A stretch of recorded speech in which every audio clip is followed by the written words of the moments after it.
બાપા સીતારામ, અમે આવ્યા હતા બગડાના એક શૂટ માટે, એટલે થોડોક સમય કાઢીને કે બાપાના દર્શન કરતા જઈએ. આપણે બાપાની સમાધિ છે એ બાજુ જઈએ, દર્શન કરીએ પેલા. સીતારામ. બાપાના સાનિધ્યમાં આવો એટલે નીકળી મજા જ આવ્યા કરે. હવે આપણે મુખ્ય મંદિરના દર્શન કરવા જઈએ, પછી પ્રસાદી લેવા જઈએ.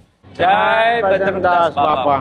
આ તો બાપાનો દરબાર, લાખો ભક્તો આવે અને લાખોના દુઃખ દૂર થાય. તમે જેવા બગડાણામાં આવો ને એમાં આ બાપાનું ભવ્ય મંદિર તમારું ધ્યાન ખેંચે છે. હવે આપણે બાપાના દર્શન કરી લીધા છે. હવે અમારા અપલખણા ભાઈ સાથે પૂછ્યા એટલે બાપાની પ્રસાદી લઈ આવી. અહીંયા બાપા સીતારામની જગ્યામાં મોટો જબર વગડો, તમે ગમે ત્યાં ફરિયાદ કરવાની મજા જ આવ્યા કરે. આ કઈડું ભવ્ય રહોડું આ બાપા સીતારામ પૂરું પાડે. અહીંયા અમે દર પૂનમે બગડાણા સેવા કરવા આવી. ગમે એ કામ હોય સેવા કરવી. દોસ્તો, આ બગદાણા રસોડા માટે નાના છોકરાથી લઈને વડીલો પણ અહીંયા સેવા માટે આવે છે. અને આજે પ્રસાદમાં છે લાડવા, ગાંઠિયા, દાળ, ભાત, શાક, રોટલી અને છાશ. બગદાણે બેઠા બજરંગી બાપા બંડીવા